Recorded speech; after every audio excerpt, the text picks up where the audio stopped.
दोस्तों स्वागत है आप सभी का एक बार फिर से आपके अपने YouTube चैनल डिफेंस पॉइंट पर। और हमारे आज के इस वीडियो में हम आप लोगों के लिए लेकर के आए हैं कोस्ट गार्ड नाविक एग्ज़ाम की तैयारी के लिए साइंस का एक नया वीडियो, जो कि आपका होने वाला है हीट एंड टेम्परेचर का पार्ट 2।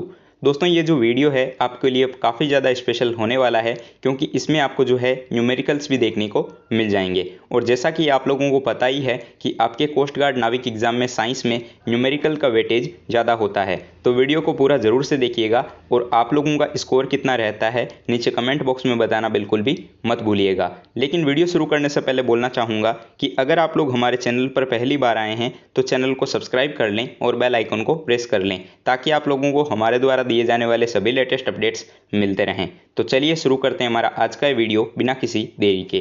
तो फर्स्ट क्वेश्चन जो कि आपको दिया गया है कि सेल्सियस में माप का कौन सा तापक्रम 300 केल्विन के बराबर होता है।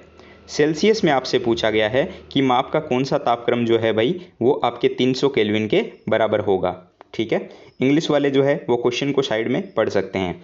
तो आपको ऑप्शन दिए गए हैं 30 degree Celsius, 27 degree Celsius, 300 degree Celsius या फिर नन ऑफ दिस, यानी कि इनमें से कोई नहीं। तो देखिए भाई, सेल्सियस में अगर बात की जाए तो इसके लिए करेक्ट आंसर हो जाएगा हमारा option number B, 27 degree Celsius. ठीक है, क्योंकि 27 डिग्री सेल्सियस में जो है माप का ये ताप जो है वो 300 केल्विन के बराबर हो जाएगा। तो ऑप्शन नंबर बी हमारा करेक्ट होगा। चलिए देखते हैं नेक्स्ट क्वेश्चन। तो दोस्तों अगला क्वेश्चन आपको यहाँ पर दिया गया है कि गैस तापमापी द्रव तापमापियों की तुलना में ज़्यादा संवेदी होते हैं, क्योंकि गैस। ठीक है, तो देखिए भाई, गैस तापमापी जो होते हैं वो द्रव तापमापियों की तुलना में क्यों संवेदी होते हैं ज़्यादा, ये आपसे पूछा गया है। यानी कि गैसों में ऐसी क्या चीज़ होती है जिसकी वजह से ये ज़्यादा संवेदी होते हैं। तो आपको ऑप्शंस दिए गए हैं कि विशिष्ट ऊष्मा इनकी अधिक होती है, इनका प्रसार गुणांक अधिक होता है, गैसें हल्की होती है इस कारण से, या फिर विशिष्ट ऊष्मा यानी कि जो स्पेसिफिक हीट होती है वो कम होने के कारण ये संवेदी होते हैं। तो इसके लिए जो है हमारा करेक्ट आंसर हो जाएगा ऑप्शन नंबर बी, क्योंकि देखिए गैस तापमापी जो है वो ज़्यादा संवेदी हो जाएगी द्रव तापमापियों की तुलना में, क्योंकि गैसें जो होती है इनका प्रसार गुणांक जो होता है वो अधिक होता है। ठीक है, तो करेक्ट आंसर हो जाएगा हमारा ऑप्शन नंबर बी। चलिए देखते हैं दोस्तों अगला प्रश्न। तो नेक्स्ट क्वेश्चन आपको यहाँ पर दिया गया है कि शीतकाल में जब ठंड से जल जम जाता है, अक्सर हम देखते हैं कि सर्दियों में जो है पानी वो जो होता है वो जमने लग जाता है। ठीक है, तब मछलियाँ या फिर अन्य जलीय जीव, उनके ऊपर जो है वो क्या प्रभाव पड़ता है, ये आपसे पूछा गया है। तो देखिए भाई, ऑप्शंस दिए गए हैं कि जीवित रह सकते हैं क्योंकि जल का ऊपरी परत ही जमता है। ठीक है, ऑप्शन नंबर बी में दिया गया है कि अन्य गर्म स्थानों पर चले जाते हैं। ऑप्शन सी दिया गया है कि सुरक्षित जीवित रह सकते हैं क्योंकि उनमें ठंड को सहने की क्षमता होती है, या फिर ऑप्शन नंबर डी मर जाते हैं। तो देखिए भाई, शीतकाल में होता क्या है कि जब भी पानी जमता है वो पूरा नहीं जमता है। ठीक है, पानी का जो ऊपरी परत होती है केवल वही जमती है, जिसके कारण नीचे जो है वो पानी आपके बना हुआ रहता है। तो इस कारण से जो है भाई जलीय जीव जीवित रह जाते हैं, क्योंकि जल का जो ऊपरी परत होती है केवल वही जमती है। ठीक है, तो करेक्ट आंसर हो जाएगा ऑप्शन नंबर ए। ठीक है, can survive because only the top layer of water freeze. ठीक है, ऑप्शन नंबर ए करेक्ट हो जाएगा। और हाँ दोस्तों, कल जो है हमारा एक रीजनिंग का जो सीरीज़ का चैप्टर चल रहा था, उसमें क्वेश्चन नंबर 2 जो है उसमें एक कैलकुलेशन मिस्टेक हो गई थी। तो अगर आप लोगों ने उसको नहीं देखा है तो भाई देख लीजिएगा, क्योंकि मैं नहीं चाहता कि आप लोगों की किसी भी गलती आपकी रहे। ठीक है, तो मैं पहले से आपको बता दूं कि उसमें जो है एक थोड़ी सी मिस्टेक हो गई थी कैलकुलेशन में, आप लोग चेक कर लीजिएगा। ठीक है, चलिए बढ़ते हैं हमारे नेक्स्ट क्वेश्चन की तरफ। तो दोस्तों अगला क्वेश्चन जो कि आपको यहाँ पर दिया गया है कि बोलोमीटर मापन की एक युक्ति होती है। ठीक है, तो बोलोमीटर नामक जो यंत्र होता है वो किसके मापन की एक युक्ति होती है, ये आपसे पूछा गया है। तो भाई, जब मैंने आपको पहला चैप्टर कराया था साइंस वाला, तो उसमें भी जो है मैंने ये आपको बताया था, लेकिन फिर से एक बार देख लेते हैं। ठीक है, तो आपको ऑप्शन दिए गए हैं दाब के, पौधों में वृद्धि को मापने के लिए, ऊष्मीय विकिरण को मापने के लिए, या फिर वायु की गति को मापने के लिए। तो देखिए, बोलोमीटर जो होता है उसके द्वारा थर्मल रेडिएशन को मापा जाता है, यानी कि ऊष्मीय विकिरण। तो इस क्वेश्चन के लिए दोस्तों करेक्ट आंसर हो जाएगा ऑप्शन नंबर सी, बोलोमीटर के द्वारा मापन किया जाता है ऊष्मीय विकिरण का। ठीक है, चलिए। और साथ ही एक चीज़ और बताना चाहूँगा आप लोगों को अनअकैडमी के बारे में। अनअकैडमी के द्वारा 2 नए कोर्सेज को शुरू किया गया है एनडीए एग्ज़ाम की तैयारी के लिए। ये बैच जो है वो स्पेशली एनडीए के लिए है। इनका नाम है शेरशाह एनडीए और टारगेट एनडीए। तो भाई अगर आप लोगों का ड्रीम है एनडीए के थ्रू जो है डिफेंस फोर्स को ज्वाइन करना, तो आप लोग जो है भाई इन कोर्सेज़ के लिए इनरोल कर सकते हो। काफ़ी अच्छे कोर्सेज़ हैं। इनकी सारी लिंक्स जो है आप लोगों को वीडियो के नीचे डिस्क्रिप्शन बॉक्स में देखने को मिल जाएगी और फैकल्टीज़ जो है उनको भी आप लोग स्क्रीन पर देख सकते हो। तो अगर आप लोग इन कोर्सेज़ के लिए इनरोल करना चाहते हो तो आपको जो है सिंपली अनअकैडमी का लर्नर ऐप को इंस्टॉल करना होगा, जिसकी लिंक भी आपको इस वीडियो में देखने को मिल जाएगी। तो भाई आप लोगों को जो है वहाँ से अनअकैडमी ऐप को इंस्टॉल करना है और उसके बाद में सिंपली उसमें रजिस्टर कर लेना है। जैसे ही आप लोग रजिस्टर कर लेंगे आप लोगों से चूज़ कोर्स का ऑप्शन देखने को मिल जाएगा। तो कोर्स में आप लोगों को डिफेंस की कैटेगरी में चूज़ करना है एनडीए, एयरफोर्स XY और नेवी को, ठीक है। उसके बाद में आप लोगों को एक सब्सक्रिप्शन प्लान को चूज़ करना होगा और सब्सक्रिप्शन प्लान चूज़ करने के बाद में दोस्तों आपसे पूछा जाएगा रेफरल कोड। तो रेफरल कोड में भाई आप लोगों को डिफेंस पॉइंट ज़रूर से फिल कर देना है, जिससे कि आप लोगों को बहुत ही शानदार डिस्काउंट देखने को मिल जाएगा। तो इस तरीके से जो है भाई आप लोग इन कोर्सेज़ के लिए एनरोल कर सकते हो। काफ़ी शानदार कोर्सेज़ हैं, ठीक है। और इसके साथ ही जो है हमारा डिफेंस पॉइंट जो कोड है वो आपके किसी भी अनअकैडमी के कोर्स को अनलॉक करने में आपकी हेल्प कर सकता है, यानी कि आपको अच्छा डिस्काउंट दे सकता है। तो अगर आप लोग अनअकैडमी से किसी भी चीज़ की तैयारी कर रहे हैं या फिर किसी भी स्पेशल क्लास की तैयारी कर रहे हैं तो आप जो है हमारा कूपन कोड या फिर रेफरल कोड जो डिफेंस पॉइंट है वो यूज़ करना बिल्कुल भी मत भूलिएगा, ठीक है। चलिए बढ़ते हैं हमारे नेक्स्ट क्वेश्चन की तरफ। तो दोस्तों अगला क्वेश्चन आपको यहाँ पर दिया गया है कि निम्नलिखित तापमापियों में से किसे पायरोमीटर कहा जाता है, ठीक है। बात हुई है पायरोमीटर की, तो देखिए पायरोमीटर किसे कहा जाता है ये पूछा गया है। ऑप्शन दिए गए हैं ताप विद्युत तापमापी, विकिरण तापमापी, गैस तापमापी या फिर द्रव तापमापी, ठीक है। तो देखिए किसे कहा जाता है पायरोमीटर, तो विकिरण तापमापी जो होता है यानी कि रेडिएशन थर्मोमीटर उसे कहा जाता है पायरोमीटर। तो करेक्ट आंसर हो जाएगा ऑप्शन नंबर बी, ठीक है। चलिए बढ़ते हैं हमारे नेक्स्ट क्वेश्चन की तरफ। तो दोस्तों अगला क्वेश्चन आपको यहाँ पर दिया गया है कि जब गर्म पानी को मोटे कांच के गिलास पर ऊपर छिड़का जाता है तो वह कांच जो होता है वो टूट जाता है। इसके पीछे क्या कारण होता है। चलिए, यानी कि कोई भी एक मोटे कांच की गिलास है, उसके ऊपर जब गर्म पानी का छिड़काव किया जाए या फिर उसको छिड़का जाता है तो वो अचानक से टूट जाता है। तो इसके पीछे क्या कारण होता है ये पूछा गया है। ऑप्शन दिए गए हैं अचानक ही गिलास विस्तारित हो जाएगा, ठीक है, जिसके कारण वो टूट जाता है, या फिर गिलास संकुचित हो जाता है, या जल वाष्पित हो जाता है, या गिलास रासायनिक रूप से जल के साथ में प्रतिकृत होता है, ठीक है। चलिए इसके लिए करेक्ट आंसर हो जाएगा ऑप्शन नंबर ए, ठीक है। ग्लास जो होगा वो अचानक से विस्तारित हो जाता है, जिसकी वजह से कांच जो है वो छोटे छोटे टुकड़ों में टूट जाता है। तो करेक्ट आंसर हो जाएगा ऑप्शन नंबर ए, ठीक है। सडनली द ग्लास एक्सपेंड्स, ठीक है। चलिए देखते हैं अगला प्रश्न। तो दोस्तों नेक्स्ट क्वेश्चन आपको यहाँ पर दिया गया है कि न्यूनतम संभव ताप होता है। तो न्यूनतम संभव ताप की बात हुई है, ठीक है। तो ऑप्शन दिए गए हैं -273 degree centigrade, 0 degree centigrade, -300 degree centigrade या फिर 1 डिग्री सेंटीग्रेड।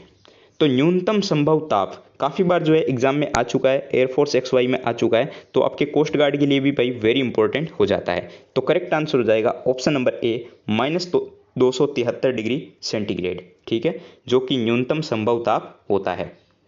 चलिए देखते हैं अगला प्रश्न। तो नेक्स्ट क्वेश्चन आपको यहाँ पर दिया गया है कि शीशे की छड़ जब भाप में रखी जाती है तो इसकी लंबाई बढ़ जाती है, ठीक है। कोई एक शीशे की छड़ है यानी कि ग्लास रोड है, जब उसको भाई स्टीम यानी कि भाप में रखा जाता है तो उसकी लेंथ जो है वो इंक्रीज हो जाती है, परंतु इसकी चौड़ाई, ठीक है, बट इट्स ब्रीथ, तो इसके ऊपर क्या प्रभाव पड़ता है ये पूछा गया है। ऑप्शन दिए गए हैं कि अप्रभावित रहती है, घटती है, बढ़ती है या फिर अव्यवस्थित रहती है, ठीक है। तो देखिए भाई लंबाई जो है वो बढ़ जाती है, परंतु इसकी चौड़ाई जो होती है वो अव्यवस्थित रहती है, ठीक है, यानी कि इज डिसऑर्डर्ड। तो करेक्ट आंसर हो जाएगा हमारा ऑप्शन नंबर डी, ये अव्यवस्थित रहती है, ठीक है।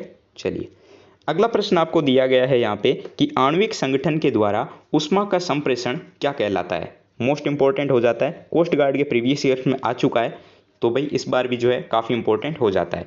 तो आणविक संगठन के द्वारा ऊष्मा का संप्रेषण जो होता है यह कहलाता है आपका संवहन, ठीक है, कन्वेक्शन। तो करेक्ट आंसर हो जाएगा ऑप्शन नंबर बी, संवहन यानी कि कन्वेक्शन।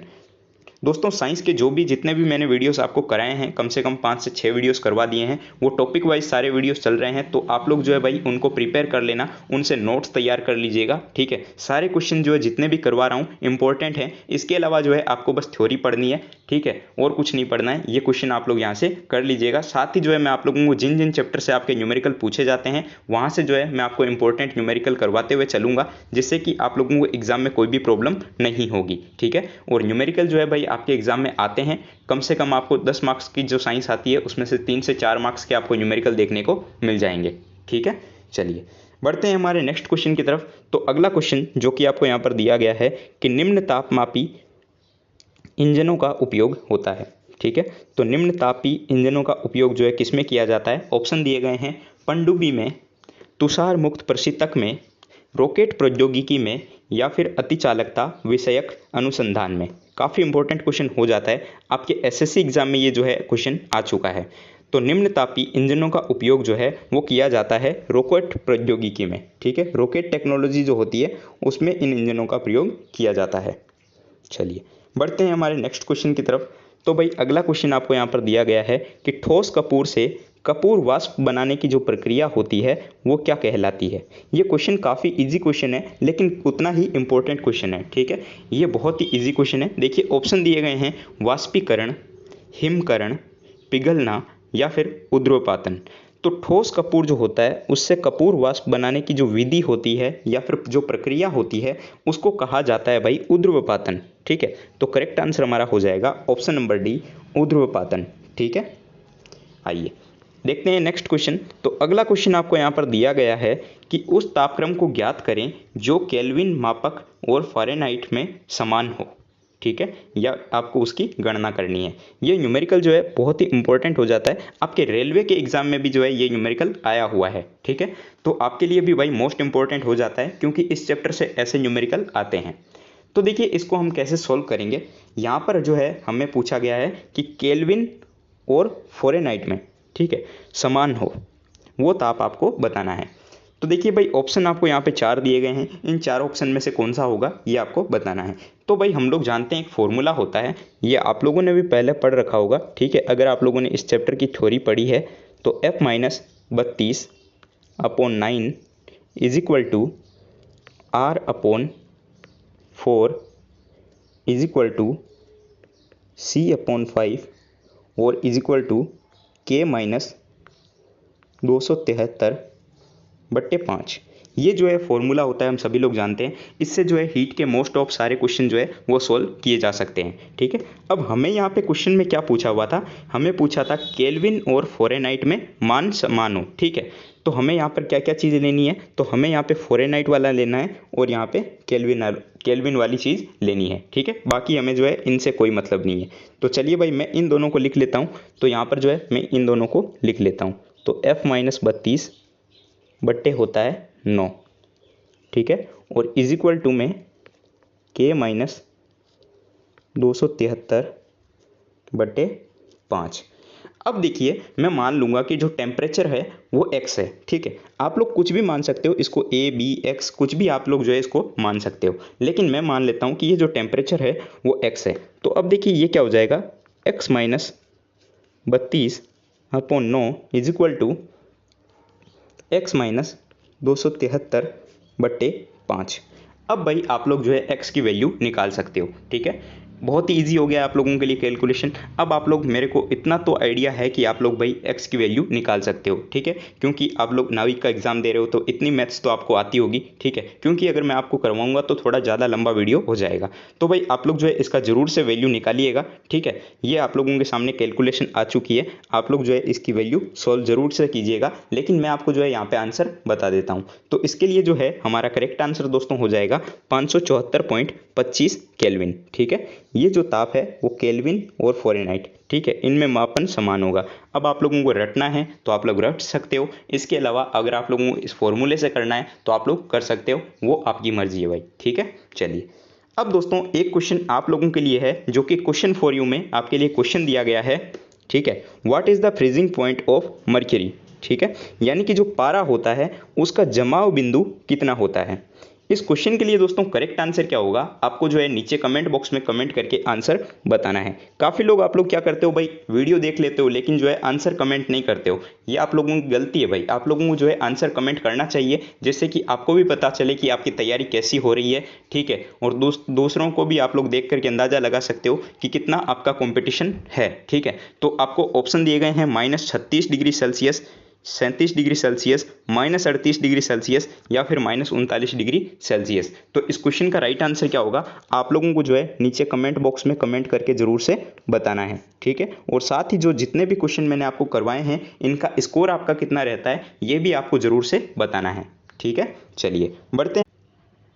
तो देखिए भाई, आपको यहाँ पर क्वेश्चन दिया गया है कि 25 डिग्री सेल्सियस का तापमान, ये अंतर जो होता है वो 1 फ़ारेनहाइट अंतर के बराबर क्या होता है, ठीक है। ये आपको बताना है। और हमें क्या दे रखा है, ठीक है, हमें यहाँ पे फ़ारेनहाइट में पूछा है और दिया हुआ है आपका सेल्सियस में, ठीक है। कितना दिया हुआ है, 25 डिग्री सेल्सियस। तो इस न्यूमेरिकल को हम कैसे सॉल्व करेंगे, चलिए देखते हैं। तो मैंने आपको जो है ऊपर फॉर्मूला बताया था, सेम वही फॉर्मूला है। इसमें से हमें जो वैल्यू चाहिए वो वैल्यू हम यहाँ पे ले लेंगे, बाकी को इग्नोर कर देंगे, ठीक है। तो हमें यहाँ पे सेल्सियस और फ़ारेनहाइट से काम है, ठीक है, क्योंकि सेल्सियस में हमें दे रखा है और फ़ारेनहाइट में हमें पूछा गया है। चलिए देखते हैं। तो भाई मैं यहाँ पे लिख लूँगा C/5, ठीक है, क्योंकि C/5 होता है और F-32/9 होता है, ठीक है। इतना जानते हो आप लोग। अब देखिए हमें यहाँ पर वैल्यू किस चीज़ की दे रखी है, हमें यहाँ पे वैल्यू दे रखी है सेल्सियस में। तो C की वैल्यू हम लोग यहाँ पे इजीली पुट कर सकते हैं। तो यहाँ पे जो है मैं C की वैल्यू पुट कर लेता हूँ, ठीक है। और ये सेम रह जाएगा F-32/9, ठीक है। अब देखिए भाई ये कितने बार में कट जाएगा, ये 5 बार में कट जाएगा, ठीक है। और ये 9 है, ये जब इधर इंटू हो जाएगा तो ये आपका कितना हो जाएगा, 45, ठीक है। और ये इधर रहेगा F-32। अब देखिए F जो है ये इधर आ जाएगा और ये जब माइनस वाला इधर जाएगा तो ये हो जाएगा आपका प्लस में, ठीक है। तो इसके लिए जो है आंसर आ जाएगा 77। तो करेक्ट आंसर हमारा हो जाएगा ऑप्शन नंबर डी, 77 फ़ारेनहाइट, ठीक है। तो करेक्ट आंसर हो जाएगा हमारा ऑप्शन नंबर डी, 77 फ़ारेनहाइट। दोस्तों क्वेश्चन जो है देखने में बड़ा हार्ड लगता है लेकिन होता एकदम इजी है। आपको जो है बस क्वेश्चन की लैंग्वेज के ऊपर चलना होता है, ठीक है। तो देखिए भाई अगला क्वेश्चन, जिसमें आपको फिर से एक न्यूमेरिकल दिया हुआ है और यहाँ पर बोला जा रहा है कि 10 ग्राम पानी को 30 डिग्री से, ये सॉरी आपका 30 डिग्री सेल्सियस होगा, 30 डिग्री सेल्सियस से 40 डिग्री सेल्सियस तक गर्म करने पर कुल ऊष्मा की आवश्यकता कितनी होती है, यानी कि टोटल हीट जो है वो कितनी लगती है, ये आपको बताना है, ठीक है। चलिए देखिए भाई इस न्यूमेरिकल को कैसे सॉल्व करेंगे, ये थोड़ा सा अलग हो जाता है और काफ़ी इंपॉर्टेंट भी हो जाता है, क्योंकि इस टाइप का न्यूमेरिकल जो वो प्रीवियस ईयर्स में आ चुका है, यानी कि आपकी जो लास्ट एग्जाम हुई थी उसमें इस टाइप का क्वेश्चन जो आपका आ चुका है, ठीक है। तो इसको ध्यान से समझिएगा, देखिए कैसे हम इसको सॉल्व करेंगे। चलिए सबसे पहले हम देख लेते हैं कि हमें क्या क्या दिया हुआ है। तो हमें भाई यहाँ पे मास दिया हुआ है, यानी कि द्रव्यमान जो है वो दिया हुआ है 10 ग्राम, ठीक है। 10 ग्राम जो है हमें यहाँ पे द्रव्यमान बोल दिया गया है। अब देखिए टेम्परेचर भी हमें यहाँ पर दे दिया गया है, डेल टी से हम लोग लिखते हैं, आप लोगों को पता होगा, ठीक है। अब देखिए बोला गया है कि 30 डिग्री से 40 डिग्री में जाता है, यानी कि यहाँ पे टेम्परेचर में अंतर कितना है भाई, तो यहाँ पे टेम्परेचर में अंतर है आपका 10 का, ठीक है, क्योंकि 30 से 40, तो यहाँ पे हम जब घटाएंगे तो हमें पता है कि 10 का अंतर आ रहा है, ठीक है। चलिए ये चीज़ हो गई। अब हमें पूछा गया है कि यहाँ पे कुल ऊष्मा की आवश्यकता कितनी होगी, ठीक है। तो अगर आप लोगों ने थोड़ी बहुत इस चैप्टर की थ्योरी पढ़ी है तो आप लोगों को ये फॉर्मूला पता होगा कि Q बराबर होता है mst, ठीक है। क्या होता है, Q बराबर होता है mst। तो अब जो है हम इस फॉर्मूले में वैल्यू पुट करेंगे। तो अब आप लोग पूछेंगे भाई कि m की वैल्यू तो हमारे पास में है, चलिए ठीक है मान लिया, t की वैल्यू भी हमारे पास में है, मान लिया, ठीक है। लेकिन यहाँ पे s क्या है, ये s क्या चीज़ होती है, ठीक है। तो भाई s जो है ये आपका होता है विशिष्ट ऊष्मा, यानी कि स्पेसिफिक हीट, ठीक है। और किस चीज़ की बात हुई है क्वेश्चन में, तो पानी की बात हुई है, ठीक है। तो एक चीज़ याद रखिएगा कि अगर इस टाइप का क्वेश्चन आपसे पूछा जाए, ठीक है, तो आप लोगों को भाई थोड़ी थोड़ी चीज़ें तो याद रखनी पड़ती है। तो पानी की जो विशिष्ट ऊष्मा होती है यानी कि CGS में, वो होती है आपकी 1, ठीक है। कितनी होती है, 1, ये आपको याद रखना है। पानी की विशिष्ट ऊष्मा जो कि CGS में होती है 1, ये आपको जो है काफ़ी बार एग्जाम में क्वेश्चन के नीचे साइड में दिया हुआ भी रहता है, लेकिन कई कई एग्जाम में जो है आपको देखने को नहीं मिलता है। तो आप लोगों को भाई याद रखना चाहिए कि पानी की जो विशिष्ट ऊष्मा होती है CGS में वो आपकी 1 होती है, ठीक है। तो अब जो है हमारे पास में तीनों वैल्यू है, तो इस वैल्यू में हम लोग जो है वैल्यू पुट करके फॉर्मूले में आंसर निकाल सकते हैं। चलिए देखते हैं। तो हमें यहाँ पे फॉर्मूला पता है कि Q बराबर होता है आपका M into S into T। ठीक है, तो देखिए M की वैल्यू जो है हमारे पास में है 10 और S जो है मैंने आपको बताया कि पानी की विशिष्ट ऊष्मा जो कि CGS में होती है 1। ठीक है, और डेल T जो है हमारे पास में है भाई 10। क्यों? क्योंकि देखिए 30 से 40 इन दोनों के बीच का अंतर कितना हो गया? 10 हो गया। ठीक है, अब देखिए आंसर क्या आ गया, बहुत ईजी है, 100 कैलोरी। ठीक है, 100 कैलोरी जो है आंसर मिल चुका है। तो करेक्ट आंसर क्या हो जाएगा? Option number B. I hope आप लोगों को समझ में आया होगा। ठीक है, चलिए बढ़ते हैं हमारे नेक्स्ट क्वेश्चन की तरफ। तो दोस्तों इस वीडियो का लास्ट क्वेश्चन जो कि आपको यहाँ पर दिया गया है, जो कि फिर से एक न्यूमेरिकल है और यहाँ पर बोला जा रहा है कि 200 ग्राम पानी को 40 डिग्री सेल्सियस, ठीक है, से भाप तक गर्म करने पर कितनी ऊष्मा की आवश्यकता होगी। ठीक है, 40 डिग्री सेल्सियस से भाप तक गर्म करना है भाई पानी को। 20 ग्राम पानी जो है आपको दिया हुआ है और इसको जो है 40 डिग्री से लेकर के भाप तक यानी कि स्टीम बनने तक इसको गर्म करना है। उसमें कितनी ऊष्मा की आवश्यकता पड़ेगी ये आपसे यहाँ पर पूछा गया है। बहुत ही शानदार न्यूमेरिकल हो जाता है, ध्यान से समझिएगा एक एक पॉइंट को। ठीक है, एकदम समझ में आपको आ जाएगा। चलिए देख लेते हैं कि क्या क्या चीज़ें हमें यहाँ पर दी हुई है। तो देखिए भाई मास हमें जो है यहाँ पर दिया गया है 20 ग्राम। ठीक है, उसके बाद में क्या बोला जा रहा है, हमें यहाँ पे बोला जा रहा है कि 40 डिग्री से जो है पानी को लेके जाना है स्टीम होने तक यानी कि भाप बनने तक। ठीक है, अब देखिए भाई 40 डिग्री से जब हम भाप बनने तक लेके जाएंगे तो आपको पता है कि 100 डिग्री पे पानी उबलेगा। ठीक है, उससे पहले तो ये भाप बनेगा नहीं कि ठीक है, उबलता कब है पानी? 100 डिग्री पे। ठीक है, तो 100 डिग्री तक तो पहले पानी को लेके जाना पड़ेगा, फिर उसको जो है कुछ विशिष्ट ऊष्मा नहीं गुप्त ऊष्मा जो है वो देनी पड़ेगी। ठीक है, अब देखिए पानी को जो है गुप्त ऊष्मा देनी पड़ती है 540 कैलोरी। ठीक है, कितनी? 540 कैलोरी जो है आपको गुप्त ऊष्मा देनी पड़ती है पानी को भाप बनने के लिए। ठीक है ना, ये भी आपको याद रखना है, अगर आपने थ्योरी पढ़ी है तो आपको याद होगा। ठीक है, चलिए, और अगर आप लोगों ने पीछे वाले क्वेश्चन भी देखे हैं तो आपको याद होगा। ठीक है, तो 540 कैलोरी जो है भाई आपको गुप्त ऊष्मा देनी पड़ती है पानी को भाप बनने के लिए। ठीक है, लेकिन उससे पहले आपको पानी को जो है 100 डिग्री सेल्सियस तक गर्म करना पड़ता है। तो अब देखिए यहाँ पर जो है टेम्परेचर का अंतर कितना है। ठीक है, तो यहाँ पर 60 का अंतर है भाई, 60 डिग्री सेल्सियस का। ठीक है, अब जो है हम वो सेम फॉर्मूला अप्लाई करेंगे यहाँ पे Q बराबर mst का। क्यों? क्योंकि यहाँ पे हमें ऊष्मा पूछा गया है। ठीक है, तो ऊष्मा के लिए हमने फॉर्मूला पढ़ा था Q बराबर mst होता है। चलिए अब जो है हम लोग वैल्यू पुट करते हैं, ये चीज़ आप लोग याद रखिएगा 540 वाली। ठीक है, चलिए अब देखिए वैल्यू पुट कर लेते हैं। तो ये हो जाएगा Q बराबर m into S into del T. तो चलिए, तो m की वैल्यू जो है हमारे पास में 20 है। ठीक है, क्योंकि 20 ग्राम बोला गया है। s की वैल्यू जो है मैंने आपको पहले ही बताया था कि पानी का अगर बात हो और उसकी जो है CGS में होती है स्पेसिफिक हीट 1। ठीक है, तो ये भी 1 आ गई। अब देखिए डेल टी की बात हुई है, तो 40 से भाई 100 तक जाएगा पानी तब उबलेगा। तो 40 से 100 के बीच में अंतर कितना हो गया? 60 का। ठीक है, अब देखिए ये वैल्यू कितनी आ गई, ये आ गई मेरे पास में 1200 कैलोरी आ चुकी है। फिर मैंने आपको बताया कि यहाँ तक तो भाई 100 डिग्री तक तो पानी उबलता है, लेकिन उससे ऊपर की जो है उसको गुप्त ऊष्मा देनी पड़ती है 540 कैलोरी की, तब जाके पानी जो है भाप बनता है। ठीक है, तो इसमें हम कितना ऐड करेंगे? 540 कैलोरी। ठीक है, तो 540 जब हम इसमें ऐड कर लेंगे तो हमें आंसर क्या मिल जाएगा?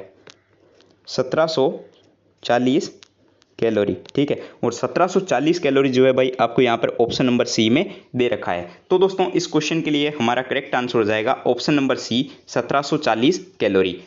आई होप आप लोगों को जो है सारे क्वेश्चन समझ में आ चुके होंगे। ठीक है, और आपको वीडियो भी जो है काफ़ी पसंद आया होगा। अगर फिर भी कोई क्वेश्चन में आपका डाउट रहता है तो आप लोग भाई नीचे कमेंट बॉक्स में कमेंट में मुझसे पूछ सकते हो। इसके अलावा टेलीग्राम पर भी आप लोग मुझसे पूछ सकते हो। इन क्वेश्चंस की आपको PDF जो है टेलीग्राम ग्रुप के अंदर मिल जाएगी, आप लोग वहाँ से जो है फिर से प्रैक्टिस कर सकते हो। ठीक है, चलिए, अगर वीडियो पसंद आया हो तो वीडियो को लाइक करना है, दोस्तों के साथ में शेयर करना है, और चैनल पर नए हो तो सब्सक्राइब करना बिल्कुल भी मत भूलिएगा। मिलते हैं हमारे एक नए वीडियो में, तब तक के लिए जय हिंद दोस्तों।